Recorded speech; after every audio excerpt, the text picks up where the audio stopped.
রূপচর্চার একটি প্রতিষ্ঠানে গোপন ক্যামেরা ব্যবহারের অভিযোগ উঠেছে। আজ বিকেলে এ ধরনের ঘটনার এক ভুক্তভোগী থানায় এই অভিযোগ করেন।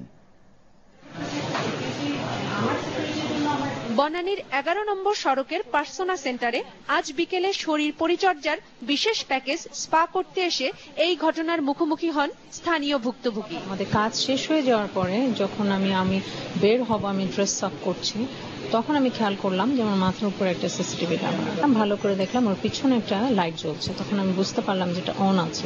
এটা নিয়ে কিছুক্ষণ তর্কাতর্কি করার পরে আমি এখান থেকে বেরিয়ে গেলাম। বেরিয়ে আমার হাজবেন্ডকে বললাম, ওনারা বলেন যে ওটা সিকিউরিটি পারপাসে ছিল। তা তো অবশ্যই সিসিটিভি তো সিকিউরিটি পারপাসে, কিন্তু কিসের সিকিউরিটি? ওখানে তো আমি আমাকে দেখতে পাচ্ছি। বিষয়টি নিশ্চিত হয়ে বনানী থানায় অভিযোগ করেন ভুক্তভোগীর স্বামী। তবে পুলিশ আসার আগেই ঘটনাস্থল থেকে গোপন ক্যামেরা সরিয়ে নেয় কর্তৃপক্ষ। এই ঘটনার পর অন্যান্য সেবা গ্রহণকারীদের ভেতর দেখা দেয় অসন্তোষ। খুলে ফেললো কেন? ওনাদের কি কোনো ব্যাড ইন্টেনশন ছিল? মানে কোনো জায়গায় ভয়? Why did they put it there on the first place এবং সেকেন্ড প্লেস এটা খুলে ফেললো কেন?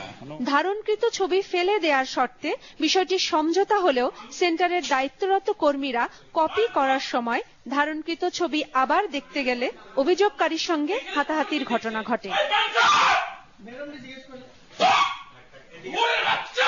3 ঘন্টা পরও পুলিশ কোনো ব্যবস্থা না নেয়ায় প্রশাসনের ভূমিকা নিয়ে প্রশ্ন তোলে উপস্থিতরা।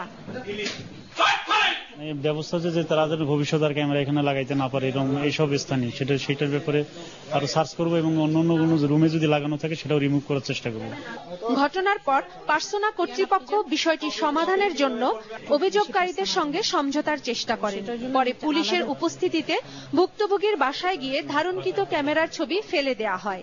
এ বিষয়ে কথা বলতে রাজি হননি পার্সোনার বনানী শাখার 2 জন পরিচালকই। এটা স্পা না অ্যাকচুয়ালি।